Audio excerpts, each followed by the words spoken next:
ETF index mutual funds నేర్చుకుని stock మార్కెట్లో రాణించాలనుకుంటున్నారా? వెంటనే ఈ నెంబర్కి కాల్ చేయండి. నమస్కారం. కార్తీక్ పురాణం 26వ అధ్యాయంలోకి వచ్చాం. అంబరీషోపాఖ్యానం చెప్పుకుంటున్నాం. దూర్వాసుడు చక్రం స్వామి ఆయన వెనకాల పడేసరికి భూలోకము మొదలైన సమస్త లోకాలు తిరిగి శీఘ్రంగా హరినిలయమైన వైకుంఠానికి చేరాడు. దూర్వాసుడు పరిపరి విధాలుగా వేడుకున్నాడు. జగన్నాథ, బ్రాహ్మణ ప్రియ, మధుసూదన, వక్ర సంభవమైన ఈ చక్రం యొక్క ధారలు నా పైన పడకుండా రక్షించు. ఓ విష్ణు, సూర్యకాంతి సమాన కాంతి కలిగినటువంటి సూర్యకాంతి కాదు, కోటి సూర్యులతో సమానమైంది. సూర్యకోటి సమాన కాంతి కలిగినటువంటి ఘోర చక్రము నన్ను చంపుటకు వచ్చుచున్నది. నివర్తించు స్వామి. ఓ దేవా, నీ భక్తుడైన అంబరీషునకు అన్యాయముగా శాపమిచ్చిన పాతకునకు నాకు ఈ శిక్ష తగినదిగానే ఉన్నది. బ్రాహ్మణులు వేల జనముల్లోనూ నేను బహుపాతకుడు, చాలా మంది బ్రాహ్మణులు, వాళ్లలో నేను బహుపాతకుడిని కాబట్టి నన్ను రక్షించి. ఎందుకంటే నాలాంటి వాడు నేను ఒక్కడనే, ఈ పొరపాటు చేసేవాడు ఇంకెవడూ లేడు, నేను ఒక్కడినే ఇలాంటి పొరపాటు చేశాను కాబట్టి నన్ను రక్షించు. నీ వక్షస్థలంలో బ్రాహ్మణుడి పాదం ఉంది కదంటే, భృగు మహర్షి విష్ణుమూర్తిని పాదంతో తన్నాడు ఆయన గుండెల్లో, కాబట్టి నా పాతకాన్ని కూడా నువ్వు సహించాలి తండ్రి. ఈ ప్రకారంగా ఇలా రకరకాల మాటలు మాట్లాడుతూ రక్షించు, కాపాడు, కరుణించు, నువ్వు బ్రాహ్మణ ప్రియుడివి అని బతిమలాడుతూ ఈ దూర్వాస మహాముని సాష్టాంగ నమస్కారం చేసిన వాడే అనేక సార్లు పలికితే విష్ణుమూర్తి నవ్వుతూ ఇలా అన్నాడట, దూర్వాస, బ్రాహ్మణులు నాకు దేవతలు, ఇది నిజము. నీ వంటి తాపసోత్తములైన వారు ఇంకా దేవతల కంటే ఎక్కువే అవుతారు. బ్రాహ్మణోత్తమ, నీవు సాక్షాత్ శంకరుడవు, బ్రహ్మస్వరూపుడవు.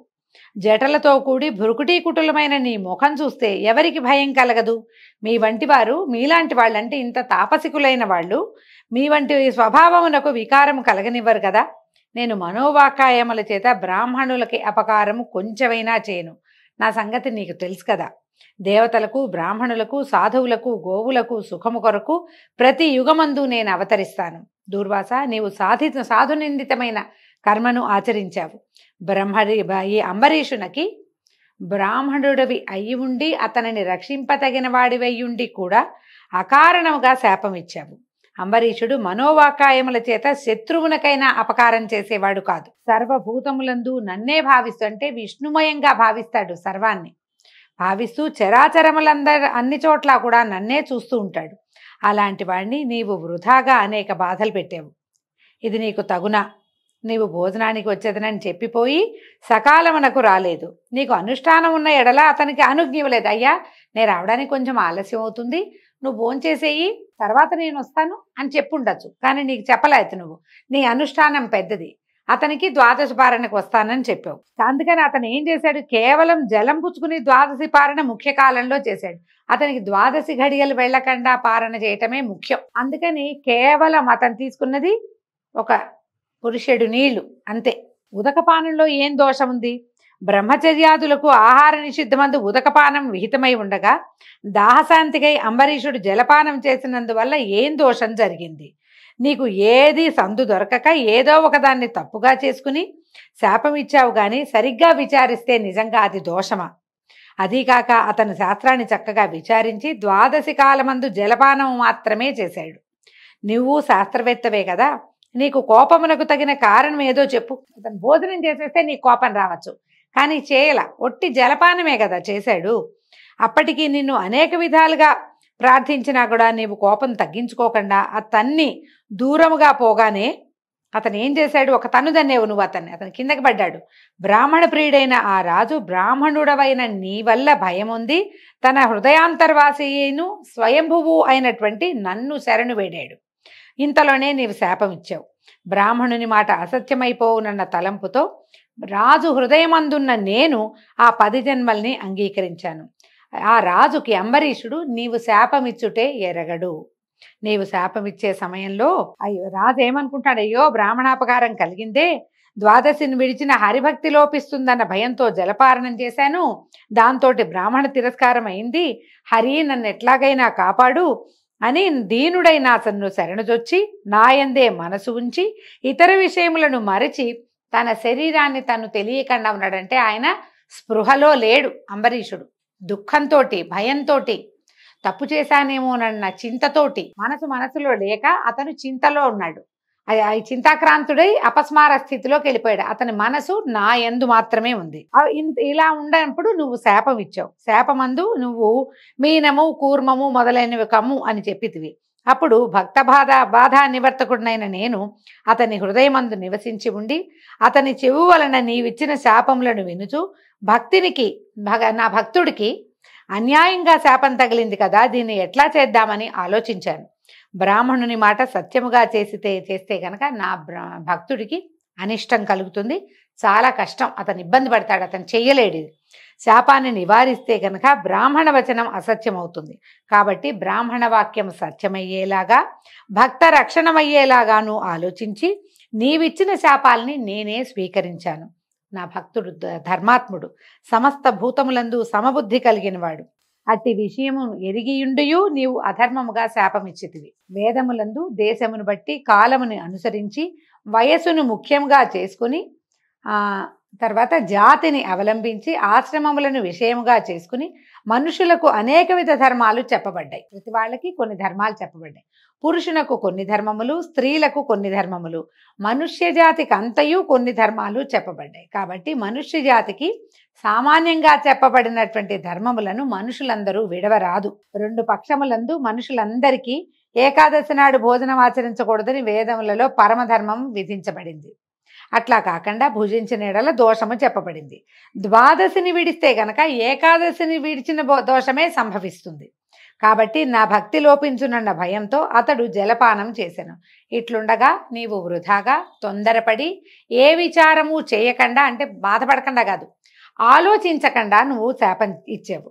అంతటా విరమించక మళ్ళీ శాపం ఇవ్వడానికి నువ్వు నోరు తెరుస్తున్నావు. కాబట్టి నేనేం చేశాను, దూర్వాసుని మాట అసత్యతా దశని పొందకూడదని తలంచి నేను చక్రాన్ని పంపాను. అంటే శాపం ఇచ్చిన గ్రహించువారు లేరు కనుక శాపం వృధా అవుతుందని, ఆ శాపాన్నే నివారించాలన్న భావంతో నేను చక్రాన్ని పంపించాను.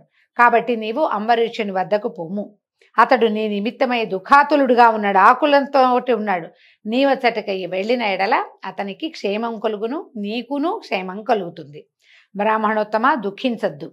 అంబరీషుని విషయమై నీవిచ్చిన శాపము నాకు వరమైంది. నేను ఈ రూపంలోనే ధరిస్తాను.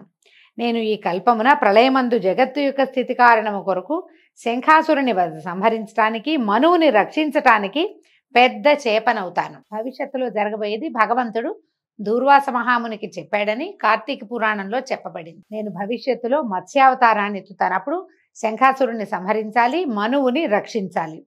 తర్వాత దేవదానవులు సముద్రుని మధించు తరిని సముద్రమందు మునిగిన మందర పర్వతమును ధరించుటకు తాబేలునగుదును. రెండవది కూర్మ అవతారం చెప్పారు. మూడవది హిరణ్యాక్షుని సంహరించుటకు, భూమిని ఉద్ధరించుటకు నల్లని కొండతో సమానమైనటువంటి ఆదివరాహ స్వరూపాన్ని పొందుతాను. ఇవి డెవలప్మెంట్ కూడానండి. చేప, తర్వాత కూర్మం, తర్వాత వరాహం, అట్లా స్వరూపం కూడా పెరుగుతోందన్నమాట. హిరణ్యకశిపుని సంహరించుట కొరకు క్రోధజ్వాలల చేత దిగంతముల వ్యాపించుచు వికృత ఆననుడైన మనుష్య సింహమునగుదును. ఇది నారసింహావతారంగా చెప్పబడింది. తర్వాత లోకత్రయమును జయించి బలిని బంధించి ఇంద్రునకు పోయిన రాజ్యాన్ని ఇవ్వడం కోసము నేను అందరికంటే పొట్టివాడిని, మానవులలో పొట్టివాడుగా, అంటే వామనావతారాన్ని తీసుకుంటాను. క్షత్రియ నాశనము కొరకు మహాబలముతో కూడి ఉండి క్రూరకర్మయుతుడనై పరశురాముడను పేరు గల బ్రాహ్మణుణ్ణి అవుతాను. ఎందుకంటే ఈ పరశురామ అవతారం అండి, ఆయన సంహరిస్తే ఏమైంది, భగవంతుడే కదా అనిపిస్తుంది. ఆయన బ్రాహ్మణుడు, జమదగ్ని మహాముని కుమారుడు. ఆయన చేయవలసిన విధేమిటి, తపస్సు, యజ్ఞమే. కానీ ఆయన ఏం చేశాడు, క్షాత్రధర్మాన్ని తీసుకున్నాడు. తను చేయవలసిన ధర్మాన్ని ఆయన ఆచరించాల, ధర్మం తప్పి శత్రువుల నాశనం చేశాడు. అలాంటి అవతారాన్ని స్వామి స్వయంగా నేను తీసుకుంటాను అని చెప్పాడు. తర్వాత రావణుని సంహారము కొరకు ఆత్మజ్ఞానశూనుడైన రాముడనే రాజునవుతాను. ఈ రామావతారం గురించి చూడండి, ప్రత్యేకంగా ఏం చెప్పారంటే ఆత్మజ్ఞానశూనుడు అంటే రాముడికి జ్ఞానం లేదా అలాంటి భావాల్లోకి వెళ్ళకండి, శాంతం పాపం, అలాంటి ఊహ చేయకూడదు.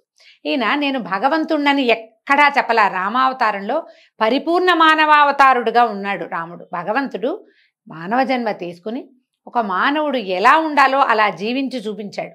మానవులకి ఉండేటువంటి అన్ని రకాల దుఃఖాలు, భయ ఉద్వేగాలు అన్నిటినీ పొందాడు ఆయన. సీతావియోగంతో పరమ దుఃఖితుడుగా కనపడతాడు రాముడు వాల్మీకి రామాయణంలో మనకి.